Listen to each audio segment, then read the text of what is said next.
Habarigani, Nguzo Saba, Habarigani, the 7 days of Kwanzaa, Habarigani, Nguzo Saba, Habarigani, the 7 days of Kwanzaa. On the 7 days of Kwanzaa that we celebrate each year, there's a special question I know you will hear. There's a special answer for each special day. When you got that spirit, you'll know what to say. Habarigani, Nguzo Saba, Habarigani, the 7 days of Kwanzaa. Habarigani, Nguzo Saba, Habarigani, the 7 days of Kwanzaa. On the first day of Kwanzaa, Umoja, unity of a people, Umoja. On the second day of Kwanzaa, kujichagulia, self-determination, Kujichagulia. On the third day of Kwanzaa, Ujima, collective work and responsibility, Ujima.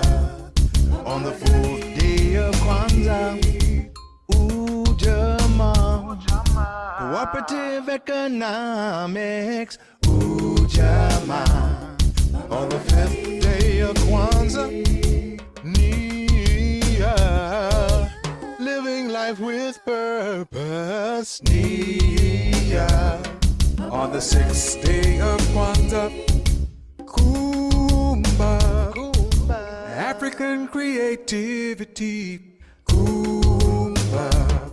On the seventh day of Kwanzaa, Imani, African people keep the faith, Imani. Habarigani, Nguzo Saba, Habarigani, the 7 days of Kwanzaa. Habarigani, Nguzo Saba, Habarigani, 7 days of Kwanzaa.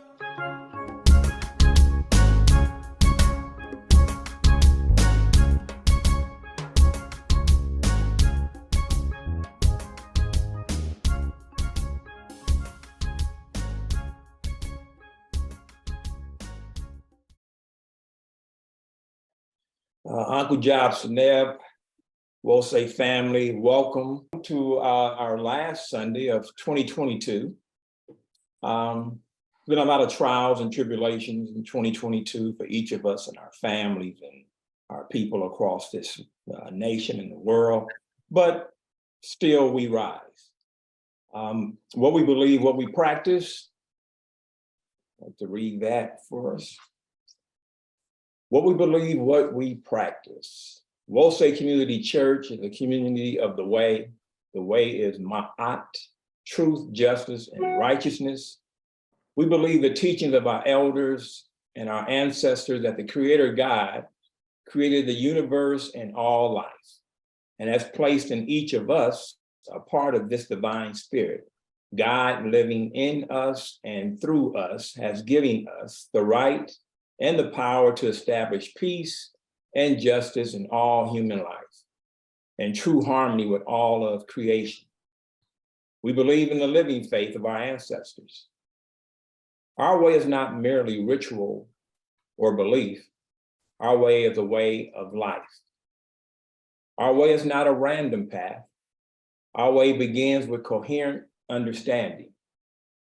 It is a way that aims at preserving knowledge of who we are. It is with this conviction that we study the rich heritage of our African people. The way knows no oppression. Our way creates. Our way worships and praises the God of our ancestors. The way is life. the way only destroys destruction. Ashe, ashe, ashe. Now we move to our community affirmation with Minister Alicia and Baba Ed.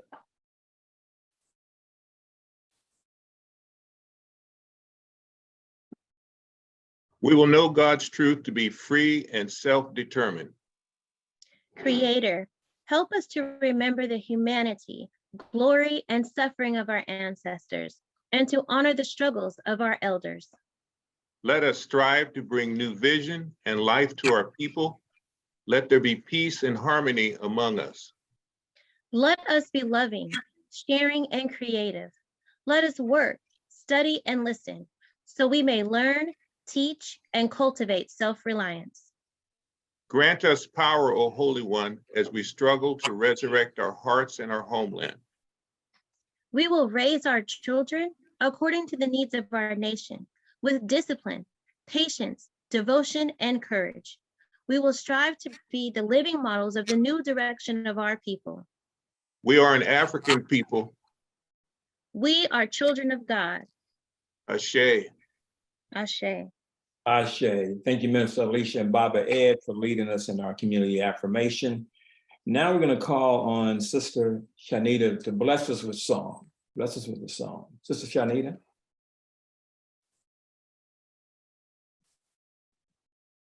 Hello, we'll say. Hey, okay, so y'all got Good morning. good Good morning. morning. Good afternoon here. It's afternoon here in Cleveland. I have my dad here with me. You gotta get in here somehow. Ashe, Dad. Granddaddy in here.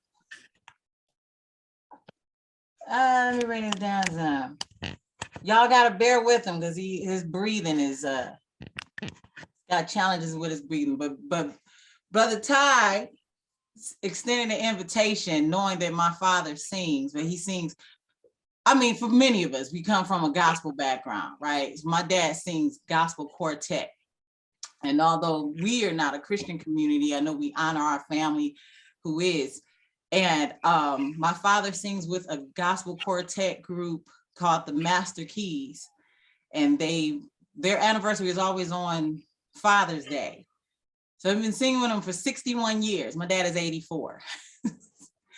So with that, I know we don't do Christmas. We ain't doing a Christmas song. So we found a song we can compromise on. And immediately I'm speaking, so give him time to catch his breath. So it's there was a song I was asked to sing years ago at Wose, and I was kind of new to Wose, and I was uncertain about singing the song because I said, "Are you sure?" I don't even remember who. It was probably Brother Ty who asked me. Yeah, he asked me to sing the song. And I know that everyone is on a different space in their spirituality. So I sang the song because it's a staple gospel song. And I didn't want to sing it again, only because I was worried about stepping on toes, only because someone said something to me like, "Oh, maybe you should change the lyrics of I won't say who it was or what they recommended I change." But then I said it wouldn't honor the person who wrote the song, the godfather or the father of gospel, Thomas Dorsey, because what he was going through, he had lost his wife and child, and the space that he was in, these words represent where he was in and why why the words are what they are. So to honor ironically honoring the father or the godfather of gospel by singing with my dad this song, okay? I don't know if y'all can see it. We got challenges with the camera, but it's fine. Yeah, okay. Okay. Mm-hmm. Precious Lord, take my hand,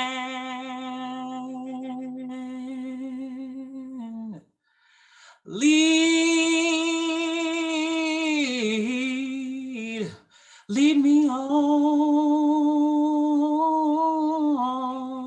on, and let me stand. Oh, you're supposed to back me up. I am tired. I am tired. I am weak. I am weak. I am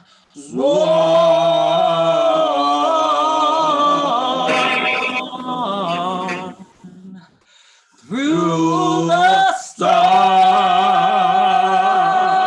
storm, through the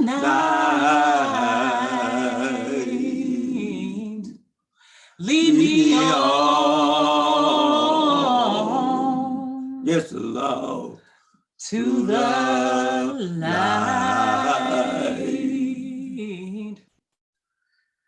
Take my hand, Precious Lord. precious Lord, and lead me on.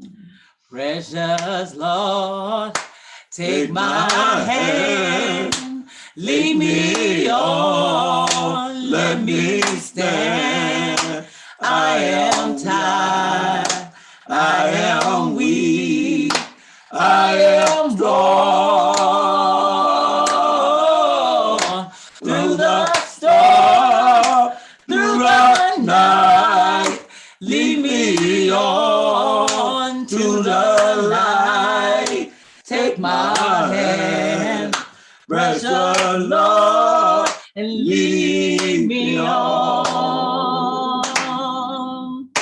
When my way grows drear, precious Lord, linger near. When my life is almost gone, hear my cry, hear my call, hold my hand, let thou fall. Take my hand, precious Lord, lead me on. Oh, precious Lord, take my hand, lead me on, let me stand. I am tired, I am weak, I am worn through the storm, through the night. Lead me on to the light.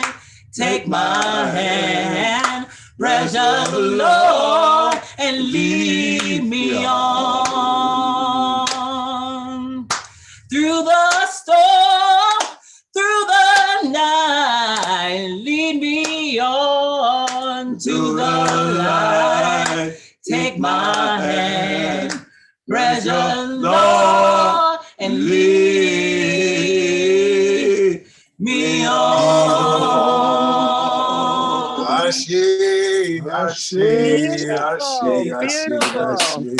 Absolutely Beautifully beautiful. done. Absolutely. Beautifully done, Janita and your Yes, father. Absolutely beautiful. beautiful. Sister Shanita and your father, I mean, thank you for blessing us with such a powerful, inspirational gospel song.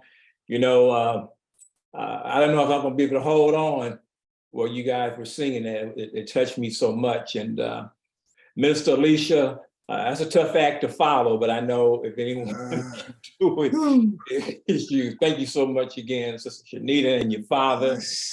Thanks, great, absolutely powerful and beautiful. And now it's a time for our historical tribute brought to us by our very own Minister Alicia. Greetings once again, and no, I couldn't hold on, so I had to go off camera for a second. So yeah, the historical tribute. So I had a bit of technical difficulties, but you know what's great is that pen and paper always work. So I just wrote it down. There's no visuals, but hopefully you guys can keep things in your head and kind of visualize the things I'll be talking about. Okay, so the historical tribute today is going to be a lady named Ozella McDaniel Williams. So I have like the beginning parts. So being a fiber artist myself, sometimes I wonder about the history and the origins of different art styles. So I decided to check out something that my mother and grandma used to do, which was quilting. So when I was younger, just becoming a mother, you know, I started remembering, you know, things that my mom and my grandma used to do, which was, you know, quilting. And so I put my hand at everything. I tried to do everything when I first became a mom. I wanted to, you know, make my kids clothes. I wanted to do all the motherly things. So I tried my hand at quilting. It's not an easy thing to do. So I honor those who do those things. In my research, I found that quilting also existed in Kemet. It dates far back as 3400 BC. There was in a British museum, there is an ivory carving from the Temple of Asar at Abydos, featuring the king of the first dynasty wearing a cloak that appeared to be quilted. So this is a very, very ancient art. So we want to fast forward to the Americas. During slavery, many enslaved Africans created quilts. Quilts are a practical art, of course, and they were used as, of course, to keep people warm, but there was also folklore that they were used to assist runaway enslaved Africans on their road to freedom. I'm sorry, guys, I had to put my glasses on because I cannot see. So it was normal for a person to see at any given time a quilt hanging out on a fence to air out. So using patterns on a quilt would be an ingenious method of covert communication to those enslaved Africans that were trying to run away. The Underground Railroad itself is a story of codes and secrets involving systems of visual and oral communication. So they had the quilt codes. The quilt codes were in use before the most popular dates of the Underground Railroad. So by the time the Underground Railroad came along, it would have been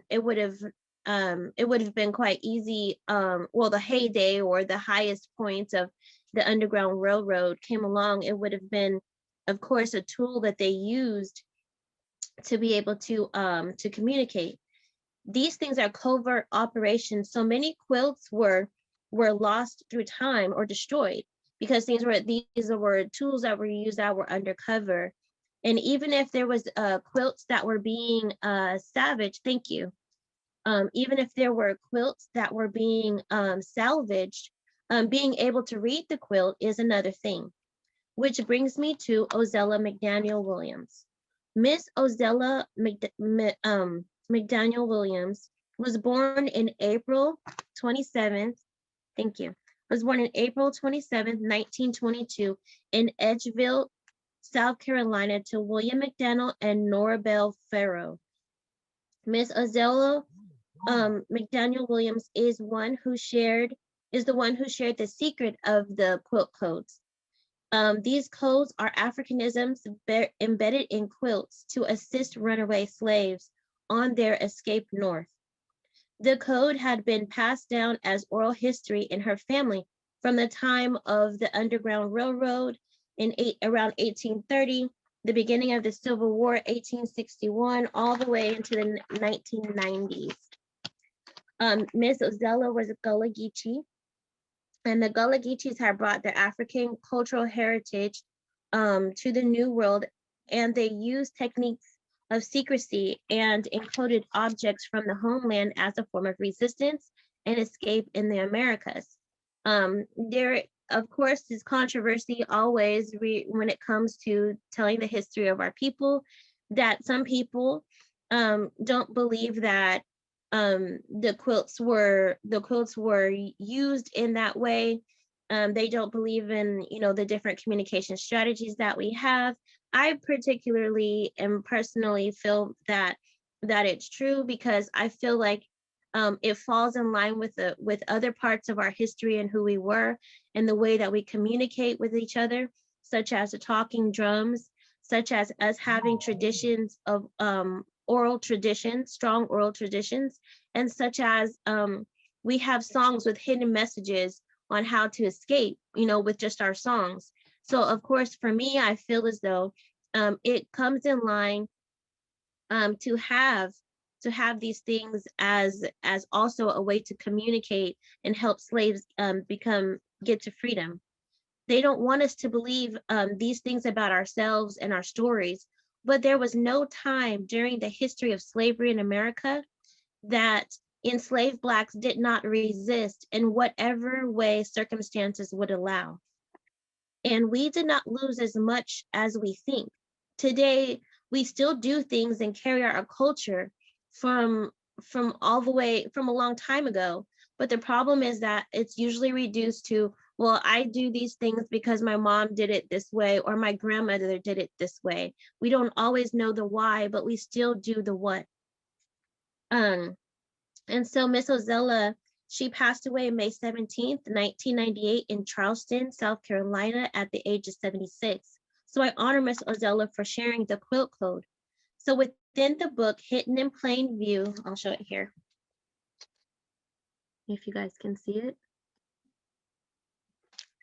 The book Hidden in Plain View, I learned about the tying of knots and gridding, and the gridding that is done in quilts during that time. And it reminded me of a quilt that I grew up with that was my grandmother's, which was constructed by the tying of knots. I was able to see this. It was like, the quilt was very old and tattered by the time, I was looking at it. And I didn't even, of course, know what I was looking at. But when I was reading this book, then I kind of remembered we did have a quilt that was tied in that fashion. So I want to conclude with some reading from the book about that. And if you have read this book before, have it on your shelf, or decide to go get it from the library, I'm gonna read from page 75 and 76. When it says, one prominent African example in which knotting has hidden significance is the Nsiki Makalo in the Congo. A Nkisi is a charm. Thank you. That's the book right there that's put up. Nkisi is a charm, while the Nkisi Makolo refers to a particular charm in which knots, Makolo, are used. In this tradition, the tying and knotting empower an object. In his seminal work on African and African-American art, Robert Farris Thompson draws our attention to the importance of tying and knotting in the Congo culture. According to Thompson, the Bakongo people of the Congo made power objects, such as Minkisi, which is the plural of Nkisi. Professor Thompson tells us that the Minkisi containers vary greatly in form, from shells to packets, bags, and cloth bundles, and that tying knots is integral to the making of many Minkisi. Thompson frequently cites African culture specialist Dr. Bensiki regarding the Bakongo tradition of tying a certain number of knots to an African ritual mathematical system and therefore contain power. The Bakongo tradition of tying knots in the making of Minkisi enables us to consider the 5 square knots placed 2 inches apart in the quilt codes to be a means of making the quilt into a nkisi, an object possessing protective power. A trip to an African textile shop of a former Howard University graduate student provided a fascinating explanation. Miss Ogbonna, who once taught African textiles in the University of Nigeria, described to us that the 5 square knots meant according to her own Igbo tradition. Similar to the way in which a rosary is not complete until all 5 decades have been recited, the tying of the knots is performed in a ritual fashion and is used to empower, invoke the ancestors to protect and to guide.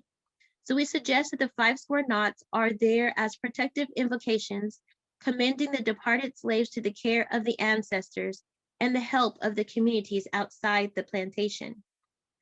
When we think of the knots in the Igbo tradition, we see how ordinary things assumed extraordinary meanings, how the knots invoking protection and sustaining connections were hidden in plain view.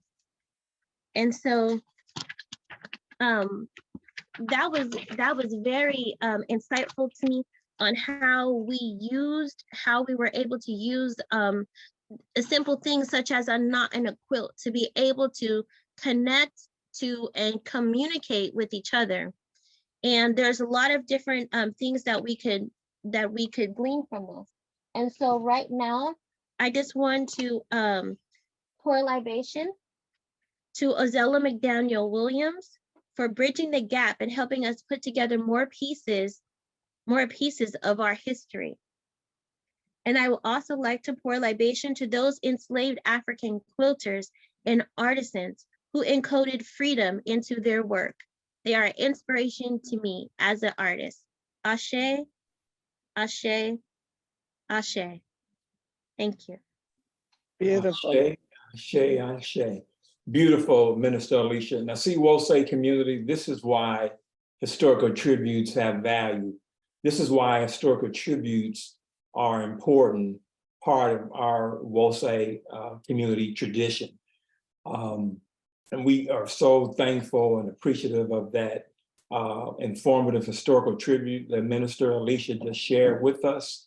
And we want to hear more from our community. Historical tributes are important, vitally important. And I'm going to ask Bill to put my contact information. Yes, I'm doing a public service announcement because I have been given a task to complete the historical tribute calendar.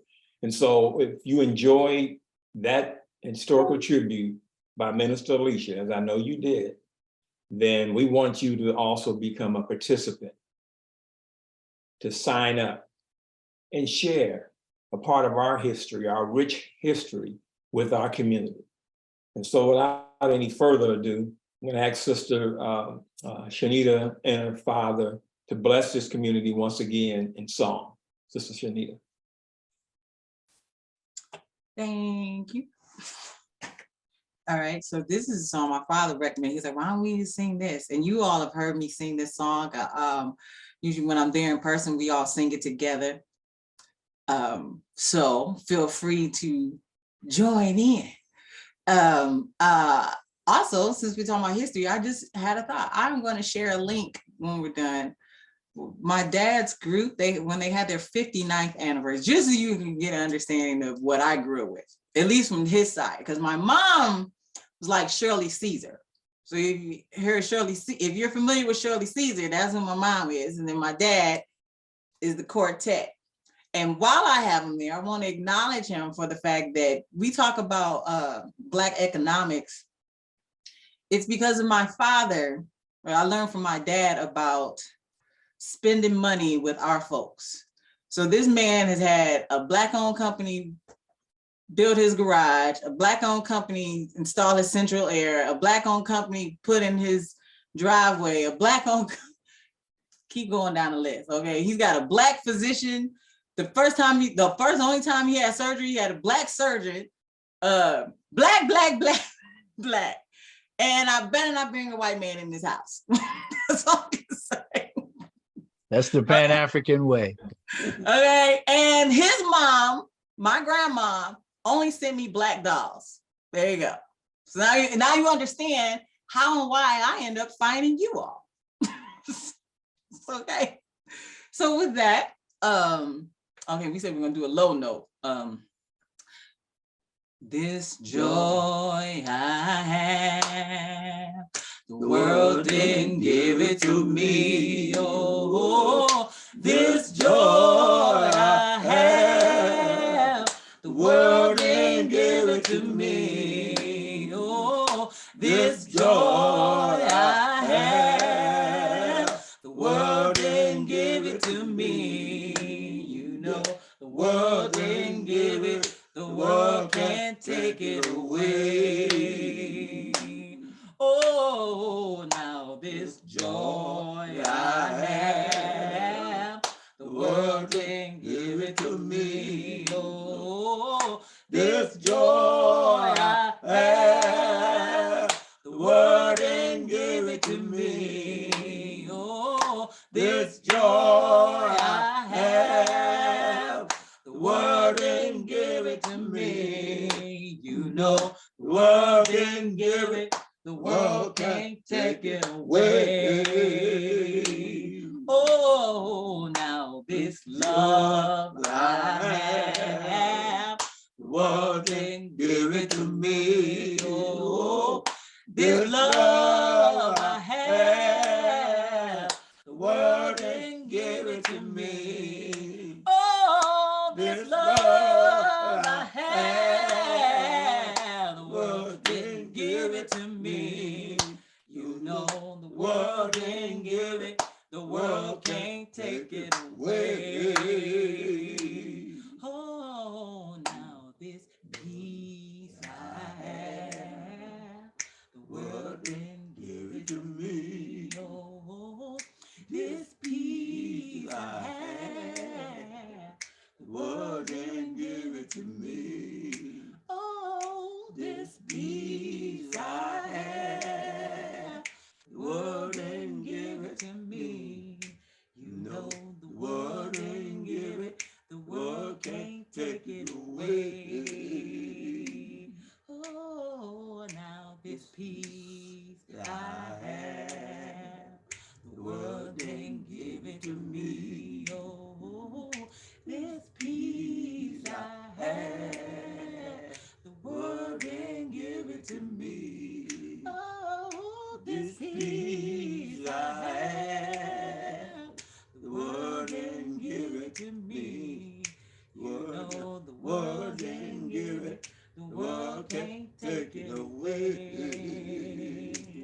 Oh, now this joy I have, the world didn't give it to me. Oh, this joy I have, the world didn't give it to me. Oh, this joy I have, the world didn't give it to me. You know, the world didn't give it, the world can't take it away. I said the world didn't give it, the world can't take it away. One more time now, the world didn't give it, the world can't take it away. Beautiful. Let's give him a black hand. Well, Ashe, Ashe,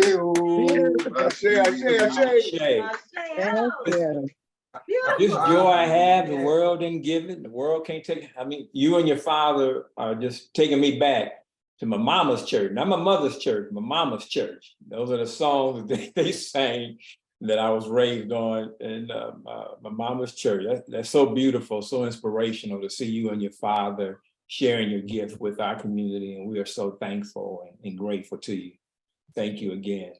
And now the moment in the service that we've all been waiting for. No, not the message. Thankful to be here. Thank you. Thank you. Thank you.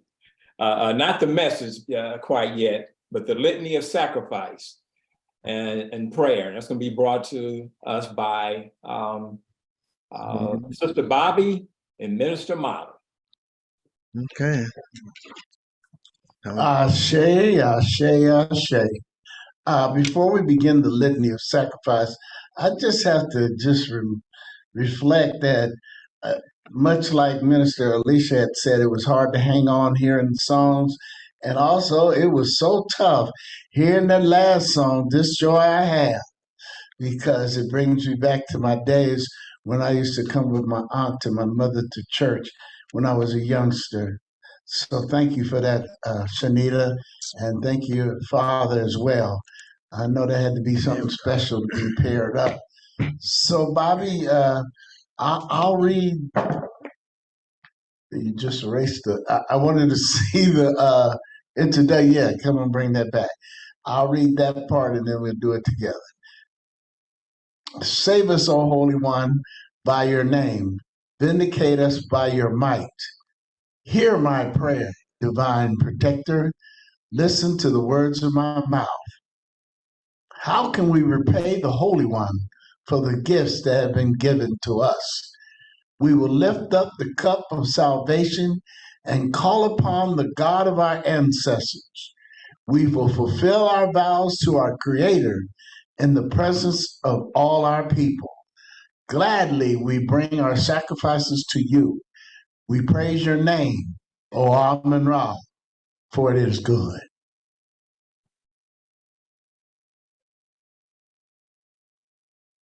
Emoji unity. We shall strive to maintain unity in the family, community, nation, and race. Kujika Chagalia, self-determination. We shall define, name, create, and speak for ourselves. Ujima, collective work and responsibility. We should build and maintain our communities together. Our brothers and sisters' problems shall be ours to solve together. Ujamaa, cooperative economics. Together we shall build and maintain our own businesses and together profit from them. Nia, purpose. We shall make our collective vocation the building and the developing of our community and the restoration of our people to our traditional greatness. Kuumba, creativity. We shall do as much as we can, in any way we can, to leave our community more beautiful and beneficial than when we inherited it. Imani, faith. We will believe with all our hearts in our God, our people, and in the righteousness and victory of our struggle. And the victory of our struggle. Yes. So on the screen, you see the different addresses and the email sites that you can send your donations to. We want to encourage you all to, as you get through the holiday season, to not forget to also contribute to our churches. We have bills, we have things to maintain, and also we are going to start the new year off with a few campaigns to upgrade the sanctuary and the equipment we're using. So please, we encourage you to give and give graciously from your heart. Sister Bobby, you want to lead the prayer?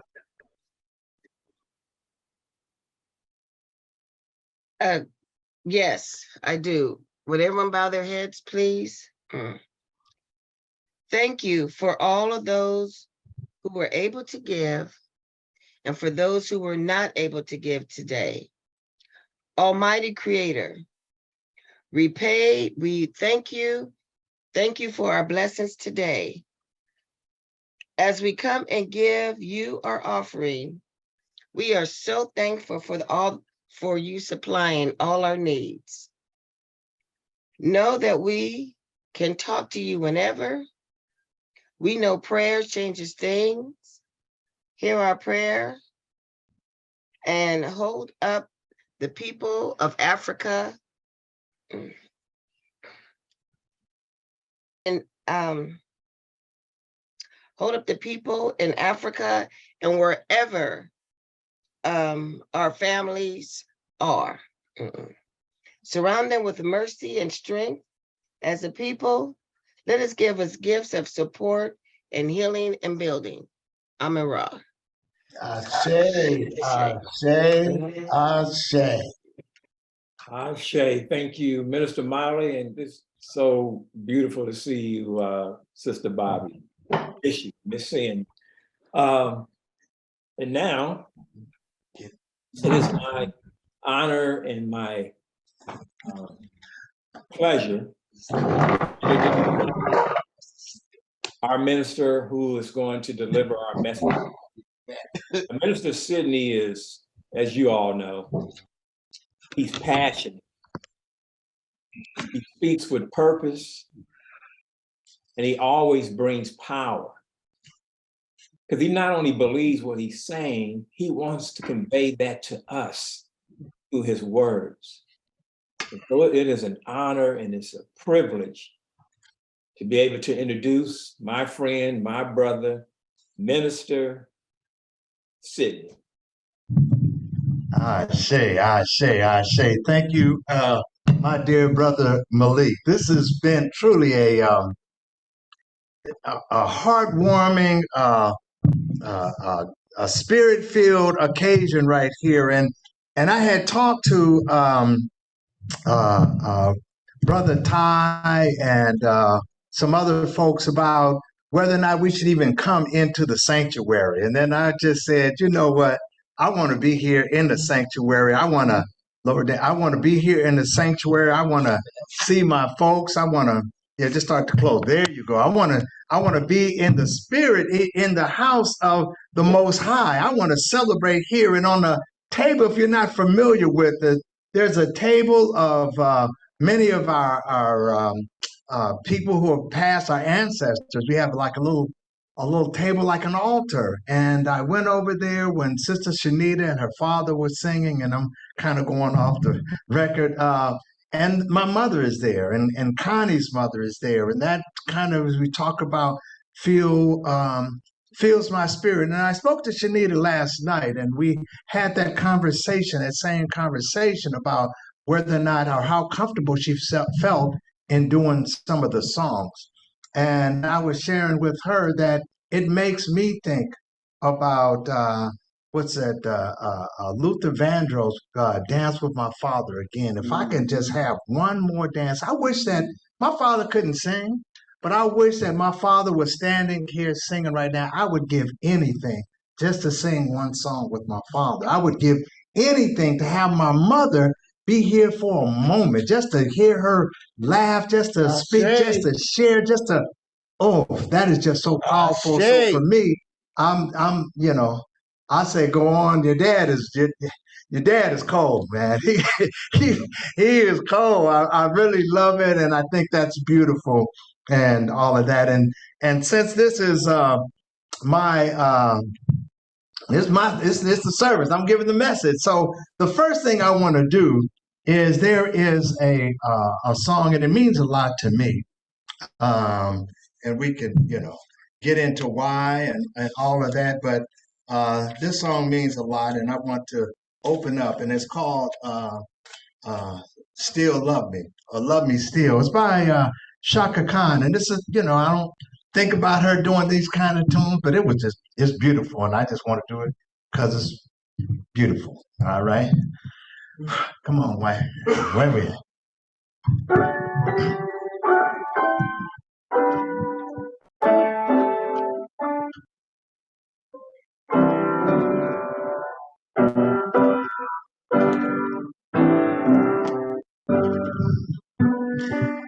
Here is my hand for you to hold. Here's a part of me they have not sold. I've wandered far, I've had my fill. I love you now, do you love me still? Only you can see the hidden part of me. Call me foolhardy if you will. I love you then, do you love me still? So many smiles and lights surround me. Empty expectations, faceless fear. Sometimes this life is a bitter pill. I love you now, do you love me still?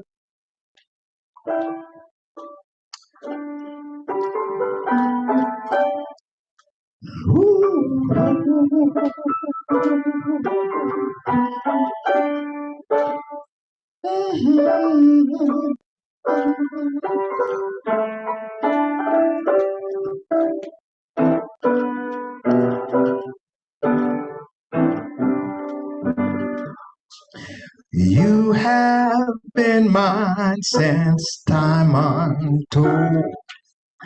Our love is immortal, don't you know? Others may come and they will go, but I love you young, I love you old. Only you have seen the other side of me.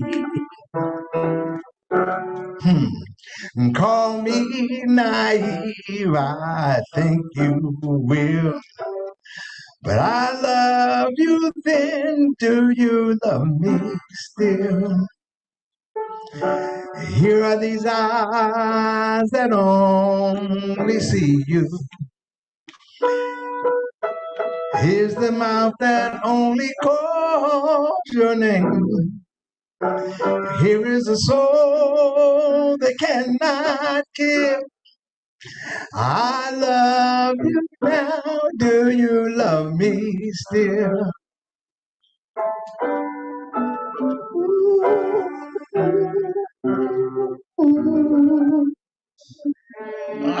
Thank you, Brian. Thank you. I hope were you able to hear me out there in the general won't say community? I can't see you. Yes. All right, good. Because that song means a lot to me. Ashe. And now here is the time in our service that I feel, very, very special, very, very gifted, very, very thankful to be able, honored to be able to come before you and to give a message, to tell a little bit about what's on my heart and what's in my mind. And I want to take a few minutes, another minute or so, and offer up a prayer before we start. So if you could bow your heads where you are, close your eyes. O Creator Most High, Divine Creator, we come before you with bowed heads and humble hearts, open hearts, listening and hearing and thanking for this opportunity to meet together, to come together amongst one another. We hope that you find within this message something that I'm saying that is pleasing to you, Most High. Ms. High, I want to be able to share with the community some of my thoughts. And if I'm able to say one thing that would help someone out, if I'm able to say one thing that brings a smile to someone's face, if I'm able to say one thing that brings a joy and uplifts someone, I would say a job well done. Please guide my heart, guide my tongue. We ask these things in your most sacred name. Ashe, Ashe, Ashe. All right. So I see me on here and not so much all the faces out there, and I'm going to have to roll with that. And I think it's fine the way it is. I say. And then another thing, and my wife has put me on a timer, so I'm going to try and fit within that time limit. Let me hold a hand right here and tell her that I understand I'm on a timer. But the other thing, I worry a lot. And so I've been pacing and trying to get myself together. And I think it was Shanita and her father singing that I said, you know what? let me just calm down. Let me just slow down. Let me just talk like I'm talking in a living room. I'm talking with my people. I'm just talking amongst friends and family. And so all of that goes to the wayside, and hopefully we can all share together. I do have I have some notes, and I will refer to them from time to time because I will tendency to go off the track and start telling stories and run this on for a long time. So I'm gonna keep this as focused as I can.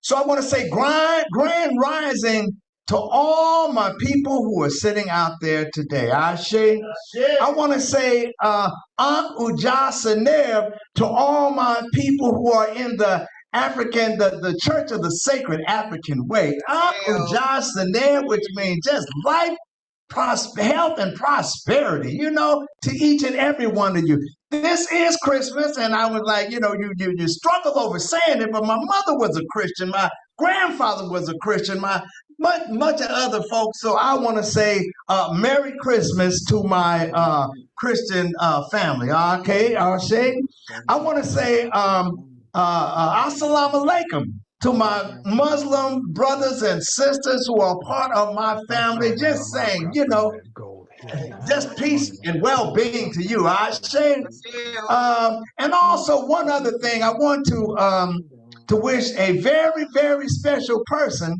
my daughter, Zenzele, happy birthday. Today is her birthday. So for me, I'm like, I'm pumped up. So I'll say happy birthday to you. And she may be, focused in for a moment. She may jump in and jump out, maybe here. And if so, happy birthday. I'm here, and Daddy love you. All right?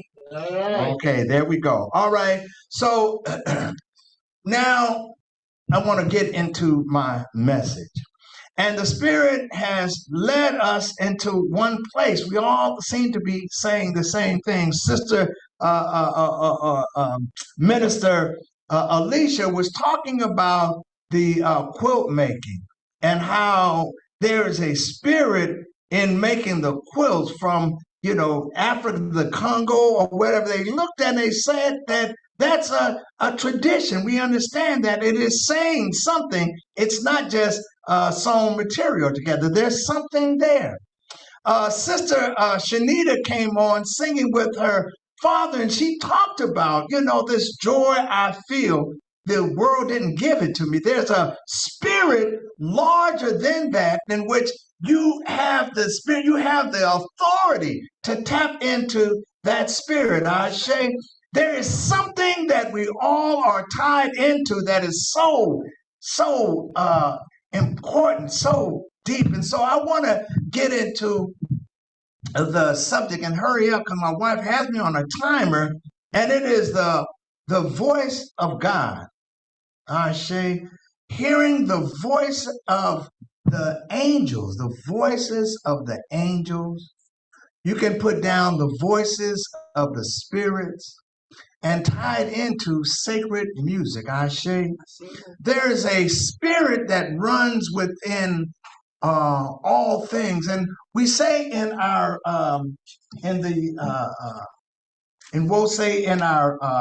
membership guide, one of our tenets is that we believe in we believe in the way, and we tie into that God has given us the right and has established justice and harmony in all mankind, that justice is within us. And also it talks about in our faith statement that there's a little bit of the Most High in everything.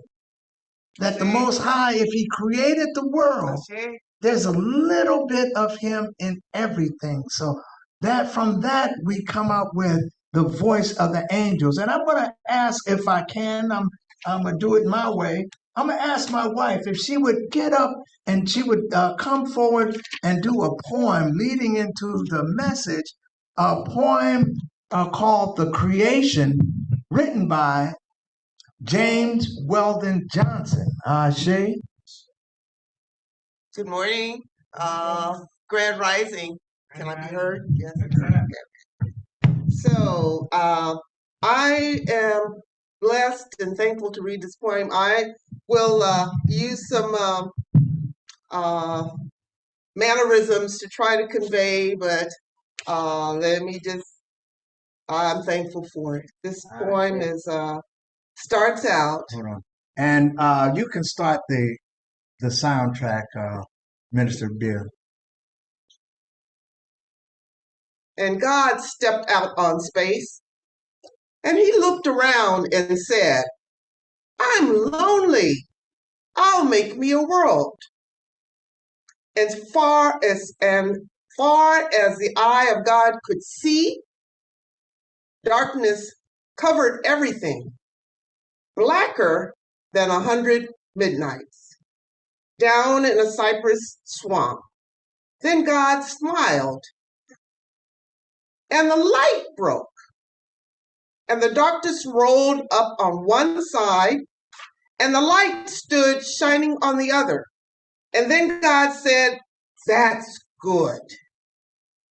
Then God reached out and took the light in his hands, and God rolled the light around in his hands until he made the sun. And he set that sun ablazing in the heavens. And the light that was left from making the sun, God gathered it up in a shining ball and flung it against the darkness, spangling the night with the moon and stars. Then down between the darkness and the light, he hurled the world. And God said, that's good. Then God himself stepped down, and the sun was on his right hand, and the moon was on his left. The stars were clustered about his head, and the earth was under his feet. And God walked, and where he trod, his footsteps hollowed the valleys out and bulged the mountains up. Then he stopped and looked and saw that the earth was hot and barren.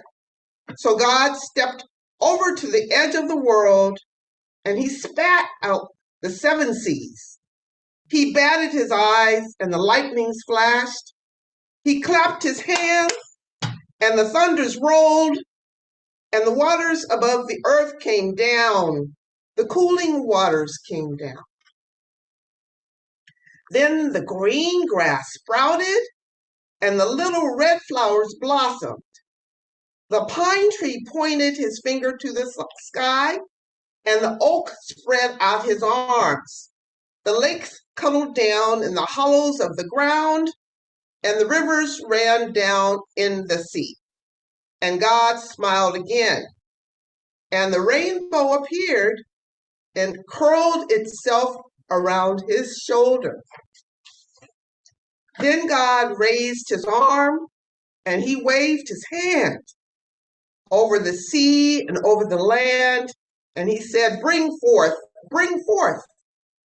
And quicker than God could drop his hand, fishes and fowls and beasts and birds swam the rivers and the seas, roamed the forests and the woods, and split the air with their wings. And God said, that's good.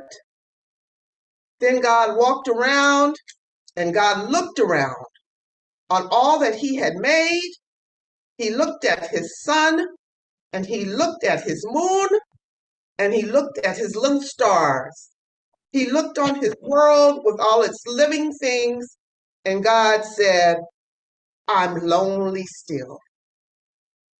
Then God sat down on the side of a hill where he could think. By a deep, wide river he sat down, with his head in his hands. God thought and thought, till he thought, I'll make me a man. Up from the bed of a river, God scooped the clay, and by the bank of the river, he kneeled him down. And there the great God Almighty, who lit the sun and fixed it in the sky, who flung the stars to the most far corner of the night, who rounded the earth in the middle of his hand, this great God, like a mammy bending over her baby, kneeled down in the dust, toiling over a lump of clay till he shaped it in his own image. Then into it he blew the breath of life, and man became a living soul. Amen. Amen. Amen. Yes. Our most beautiful wife. And just now, I want you to hear this. Now, many of you, you look into your Hosea, and on the first in the description of creation, he has written down, or has been written down, or transcribed, and it says, "I raised up beings in the primordial waters as inert things. I found no place to stand. I formed it from the desires of my heart. I laid the foundation through my eye. I created every form of every kind. Many were the forms that I created. I issue forth from the commands of my mouth.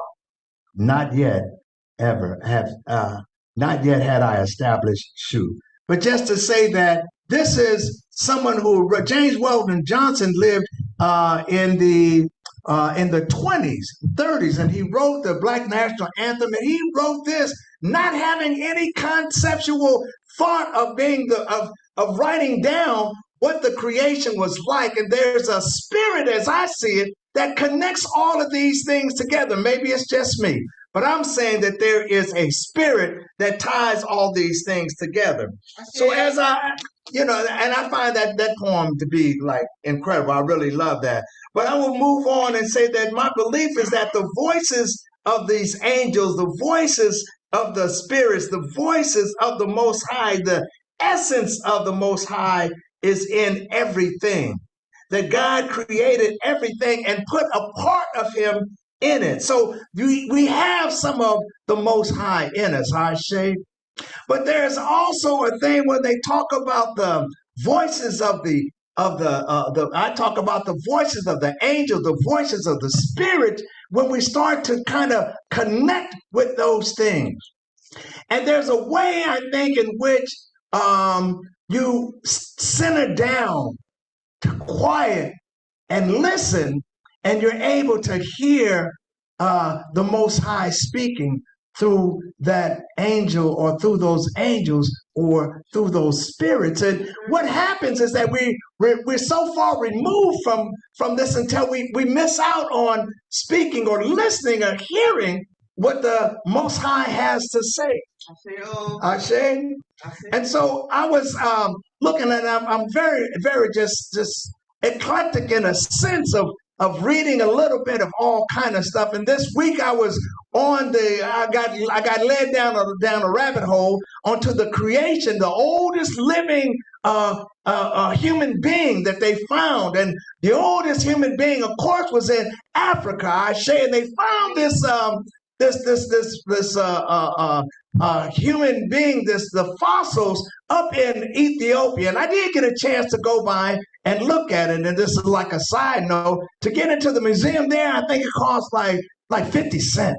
And I was saying, how does 50 cents pay for all of this stuff? Because they got armed guards and all kind of stuff, and it's incredible. But they have the remains of this human encapsulated. You can see her in a clear casing. And she's known as here, she's an Australopithecus if we go by the genus species, and that's a whole nother thing of splitting folks up. But they have this Australopithecus, and they named her, the Europeans named her Lucy. You guys have heard of Lucy, but the Ethiopians, they call her Dinishkish, Dinkinis, Dinishkish. And so that's her name, and I will go back and forth, but that's what they call it. But Europeans, they listen to some Beatles, and they say, we're going to name it after the Beatles. So they found this human being over 1 million years ago, and you look at more recent writing or writings not that old ago, they used to say that mankind might have been a couple 100,000 years old, maybe 500,000 years, 500,000 years ago. So this blew everything off the water. And why I say that is that because it was in Africa, my belief is that they began to subdivide and divide over to say, well, it's not human. I mean, they got several different types of folks, but they say it's not a human. It's a human, but it's not a human, and that, there must have been something about it. So this is as old as man is. They found that and they were really excited, and it kind of changed some of the thought processes. And then they in South Africa, they was blasting, looking for some minerals, and they found another full form, a sister that they call, and I don't have her name, but she is Australopithecus africanus or Afrinus. But she was, they called her Littlefoot because they say she was about 5 feet tall, but maybe about 110 pounds. I mean, about 4 feet tall, maybe about 110 pounds. But they found this fossil, and she was 3.67 million years old, is what they estimated. So you're looking at 1 million, and then down on the southern part, they found another person, another African, like 3 million years old. We were kicking it. And then they were up further north. They still looking up northeast. They was in Ethiopia, and they found this person. They call her Ardi, is what they shortened it. This sister was 4-point-some million years old. So that just looks at that, just saying, that puts in my mind that at the northeast, 4 million years ago, there was definitely some humans. But at the same time, 3,000 miles further down, because Ethiopia to South Africa is about 3,000 miles, they found this sister, she was 3-point-some million years old. Just to say, to put it in some sort of context, that there were Africans roaming the Sahara and the drinking in the rivers like 3 to 4 million years ago. It was populated with people. And then a little side note I was looking at, because I got daughters and all of this, and that one of you sisters ought to look into why all the oldest remains that they found were females. I don't know if it actually has a meaning or whatever. I had a professor named Roy Thomas, and he used to always say, somebody should do a dissertation on that. So somebody should do a dissertation, do a little research on that. But there is something about that where these Africans were around, and they were living, and they were moving. And I believe that they had a connection with that spirit, that there is a connection with the Most High, listening to the voices of the spirits, listening to the voices of those angels. You see it when they sit and they would talk to trees. They talk about them, this sitting and talking to trees, and, Africans or nothing. And these folks are around really sound like they were the Bantu, what everybody want to call pygmies. They were just short. That is the stature. That was the build. But then looking at something about these Africans, they all seem to be around large bodies of water that I found. Looking at it, they were large bodies of water. And there was one thing, I have a short video clip. You can go on to number 1, Bill. There was something talking about spirit, of how people just communicate. And these sisters, when they would go down to the water, and they would go down and bathe their children and bathe themselves and wash their clothes, they did something, and I don't know if you can hear it. Can you get the sound up, Bill? May be able to miss the sound, but there is, as they played in the water, it's a drum beat. You recognize it. It's a bass, it's a tenor, and it's a kind of high, like a soprano on the drums. If you put down the 3 parts, they're playing it, and they have this whole rhythm.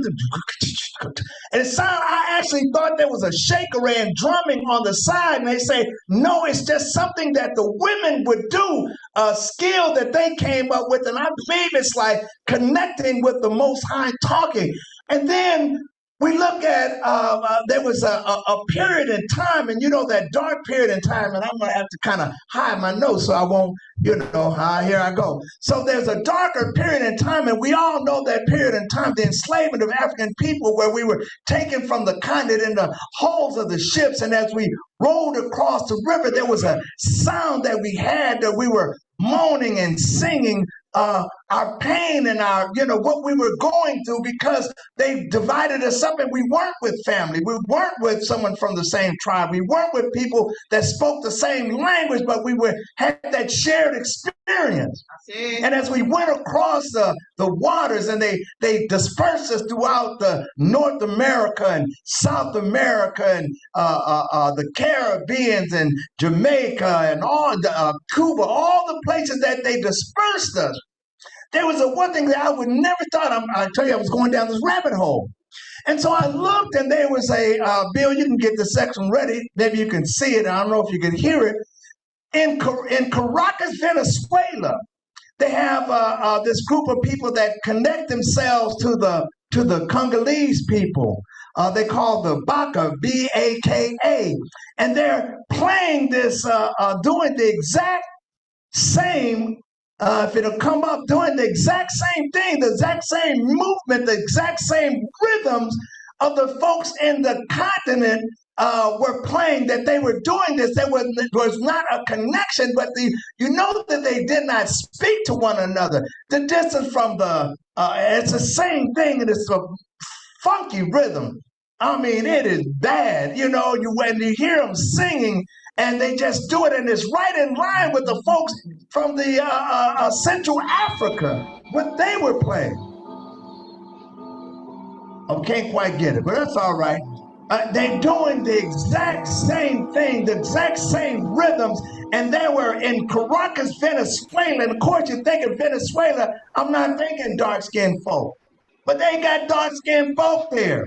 They're Africans everywhere. And as they went around, and we see these similarities, we see the same thing. And I put it with the spirit, but I put it with the voice of the Most High, why we see these things.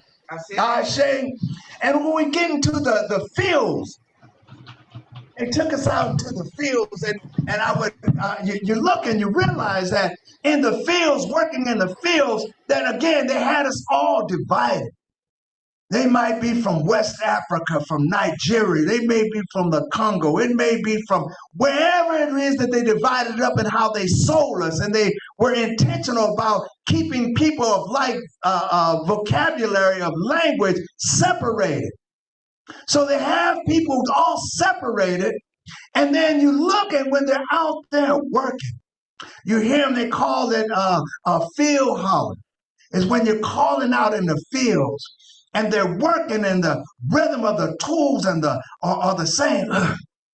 And you see them, and they're working, and they're singing a certain song. Some brother may be from Ghana, some brother may be from the Congo, some brother may be from Nigeria, and he calls out as he's working, and he's answered by another group of people who may be from the Congo, maybe from where you got the Sierra Leone, they may be from anywhere, the Gold Coast, anywhere. They're listening and hearing and responding to what he's saying, but we understand that they didn't come speaking English.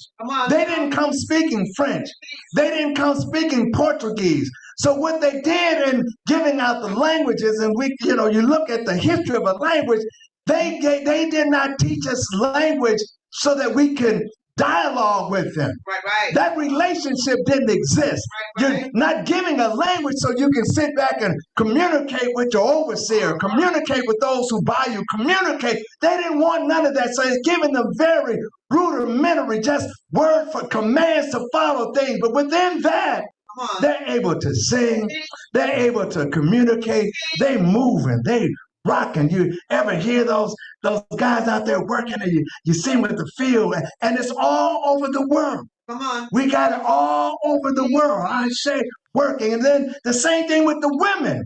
A sister may be from Nigeria, a sister may be from Ghana, a sister may be from the Congo. She's calling out as she works and as she calls out, they're responding to her in kind. And they, again, maybe from a totally different tradition, understanding and working. And right there, that is the spirit of what we're talking about, spirit, listening to the voice of those ancestors, the voice of the Most High, the voice inside the spirit, inside of wherever it is. Someone talked about even tools. You know, there's character in everything. Maybe even the tools that a brother carved, he put some of his spirit in that. I believe that this stuff, you know, there's all kind of stuff going on. And the way that we connect and the way that we command, that's why it was so heartfelt with Sister Shanita was saying, with her father saying that he's come from a tradition, a Christian tradition, wasn't sure if it'll fall and if it'll fit in here. And you listen, I would say that it's not the words that you're listening to. Don't listen to the words and say, oh, he said Jesus. Oh, Lord, let me, you know, start out. It's the feeling. It's the spirit. This is a language that we were given. And so we're on that. We can only respond in the language that was given, but our feeling, the feeling of what is coming out of us, the expression for the conditions that we're in is so much deeper. It's so much deeper. And so if we're caught up on the words, oh, you said, oh, she said, oh, you got to feel it. Come on. Going with the heart, There was one of my go-tos all the time is this brother, and you know, our videos may not work, so don't even sweat it, Bill. Howard Thurman. Howard Thurman is like a deep, deep, deep brother. Howard Thurman was born in Daytona, Florida in 1898, 99. Howard Thurman was born, and he was like, he grew up and the, you know, Florida is like the deepest South. I mean, you look at the map, Florida is down there. I mean, northern Florida, it don't exist.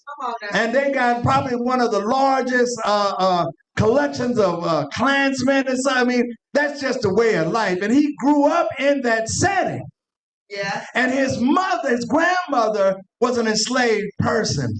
And she would talk about how, you know, once a year there would be a travel, they allowed a black traveling minister to go around, and she would, you know, some of what he would say it and on the side, like you say, that code talk, the code speak to try and put pride into folks. And so she had shared that with Howard Thurman. And thing about Howard Thurman is that he was started out as a very young child. They say his father died at a very early age, and so he used to sit by a big oak tree in his yard. And he said he would sit with his back up against the tree, and he felt so comfortable, so assured that this tree would never let him down. His father died when he was 7 years old, and he remembered that, but something about the tree, his tree was always going to be there. He can depend on that tree. And so he said, and in his deepest thought, he was communicating with the tree. And it came to the point that Howard Thurman used to talk to the tree. Yeah. And the tree would be talking back to him. I don't know if the tree spoke like in English, but like I say, it's not about the words, it's about the feeling. And so Howard Thurman was sitting at this tree and he would talk to the tree. And some folks say, man, come on now, that's kind of crazy. Well, Howard Thurman is not like he was a lightweight. You know, he went on from, he had to send him, the school in his neighborhood only went up to the 8th grade. And so he had to live with his auntie in several cities over because they had a school that went to like high school for young African Americans, people of color. So he had to leave his town, go several towns over just to be able to go to school. And then he got accepted into Morehouse, and he went to Morehouse. He graduated valedictorian. So it wasn't like he wasn't a well thought out man, and he befriended or became close friends. His classmate was Dr. King Sr. So he was somebody not to be taken lightly. And later on, when he was working at, I think it was it was Rochester, some college, a divinity school in Rochester, and I would have to look it up. He was a professor to Dr. King, and later became a mentor for Dr. King. He would talk to him, he would shape him, he would tell him about what he was doing, what he thought about, where he going. Matter of fact, Howard Thurman was the first one. He's the one that went to India and met with Gandhi and talked about the nonviolent approach to doing things. They say Dr. King thought it as a strategy initially. And through Howard Thurman, he was led to understand that it's not a strategy, it's a way of life. And he changed the paradigm shift. He changed the way of thinking. And a lot of those folks in the civil rights movement, a lot of young brothers at that time and young sisters at that time, they were saying that Howard Thurman, just on his speech and what he said and his calculation and the type of person that he was, they said, we have found our leader. And then this one guy said, man, he thought we had found our leader, and we turned out that we found a mystic. Because he wasn't in, I don't know, right, wrong, he wasn't into the mix. He wasn't standing on the front line. That wasn't his role. And you have to understand your role. You know, something that they said about Howard Thurman is that when he did start a church out here, and even when he was preaching, doing the church, churches in Boston and in D.C., he was over the Rankin Hall, I think, is the religion hall in D.C. His services, he always had a lot of long pauses, just quiet.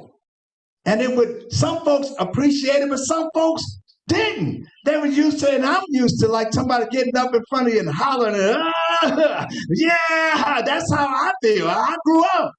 But then Howard Thurman, through listening and meditating and however the Spirit talked to him, he had long periods of talking, and he talked very slow and very calculated, and he would stop talking for long periods of time. So he was, you know, very, very profound, but that was just something like, say, he was the one that brought Dr. King, and he went to the hospital when Dr. King was shot, and he suggested that he take vacation, that he step away from everything. He was like a very a powerful person, a mentor. But Dr. King, like say, but Howard Thurman, as you look at, was one who spent a lot of time in contemplation. And there's a religion right now, or a service, and what do they call that?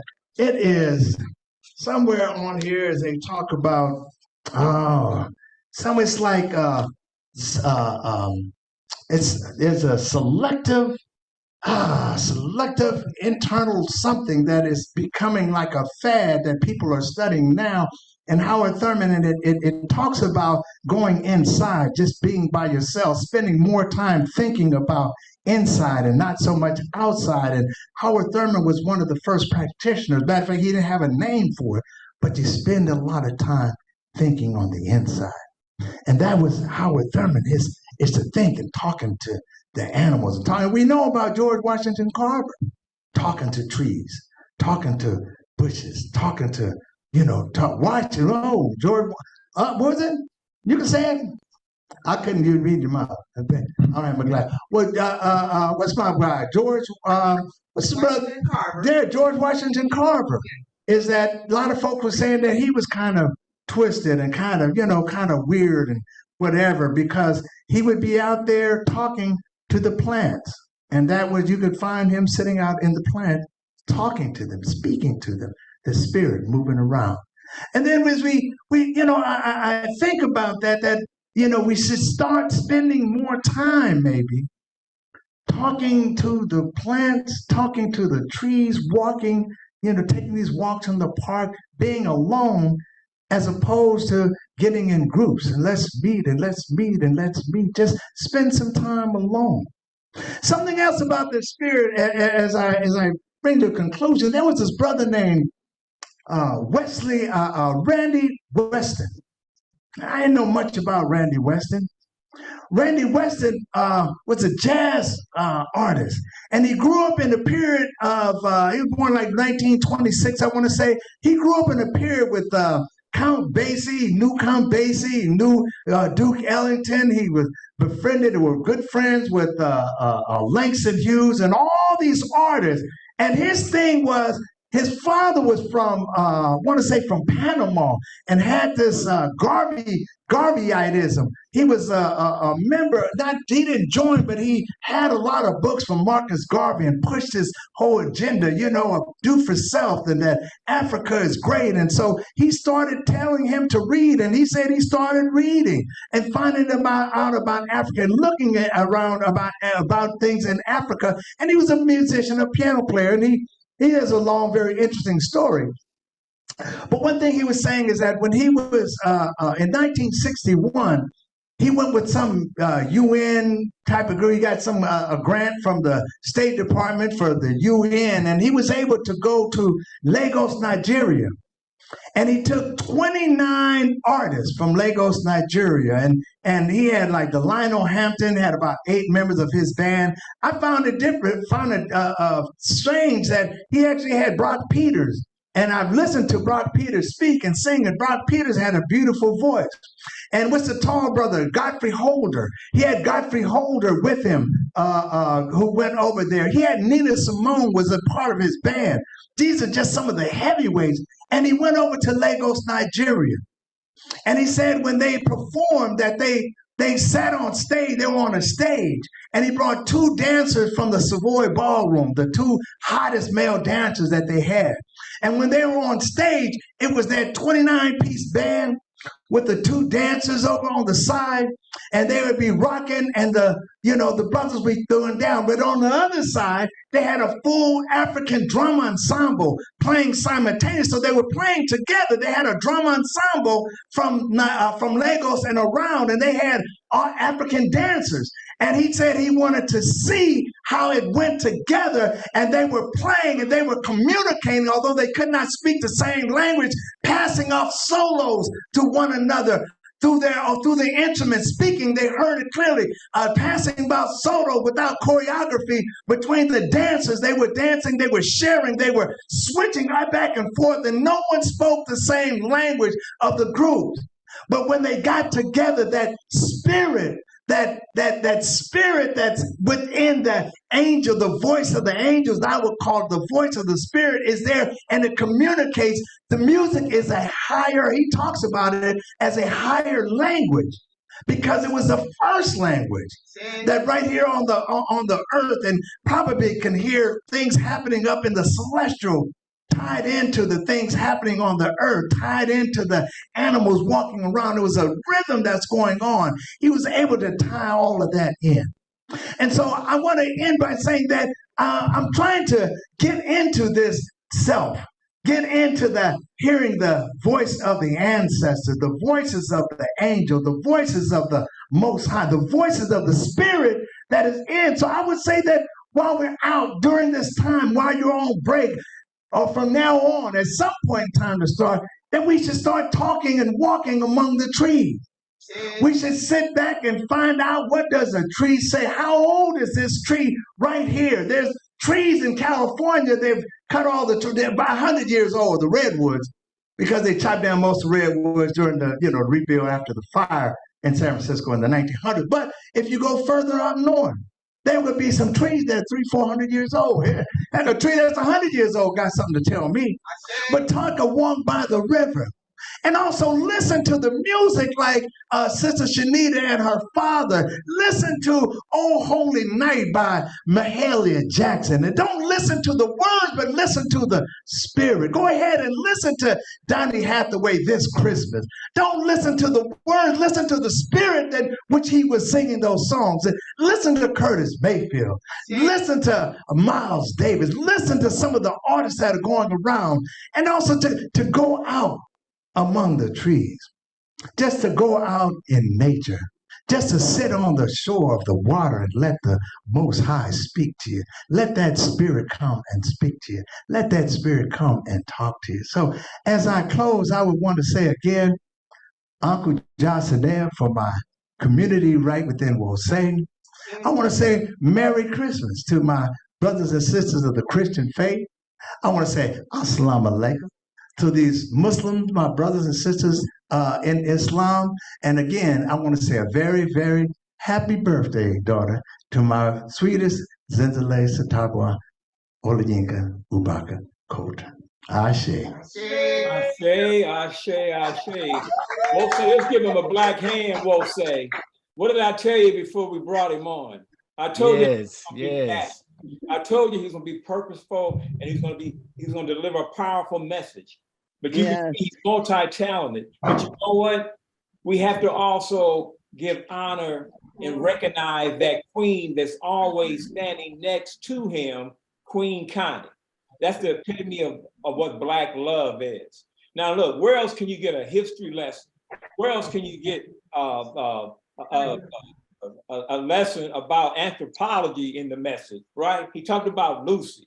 He talked about listening to our ancestors, listening to truth. That God created everything, and everything has the spirit of God in it. Let's give him another black hand before we bring on Minister Bill. Beautiful message, brother. Beautiful. Beautiful. Minister Bill, will you come forth with our invitation, please? You heard Minister Sidney. You understand that Wose is a people who remember, a people of Ma'at, a people of truth, righteousness, right order, harmony, balance. If you want to be a part of this community, reach out to one of our ministers. Minister Malik is here, Minister Imhotep is here, Minister Sidney, you just heard, Minister Alicia brought us our historical tribute today. Reach out to Minister Rana. Reach out. Join us. Ashe. Ashe.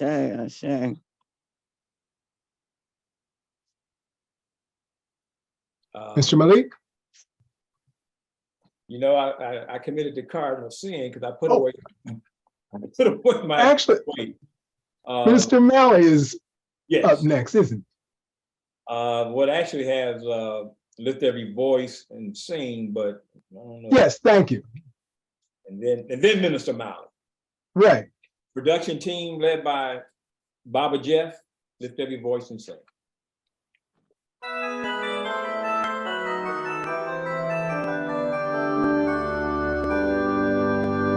Lift every voice and sing till the heaven ring with the harmonies of liberty. Let rejoicing rise high as the listening skies. Let it resound loud as the rolling sea. Sing a song full of the faith that the darkness has taught us. Sing a song full of the hope that the present has brought us. Facing the rising sun, our new day begun. Let us march on till victory.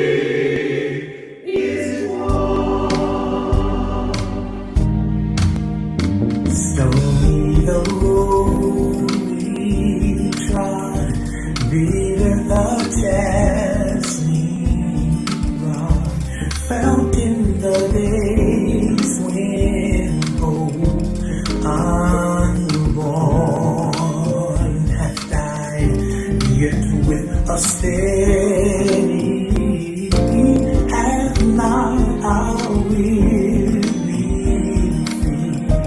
come to the place for which I found the sign. We've come over a way that with tears have been watered. We've come treading our path through the blood of the slaughter. Out from the root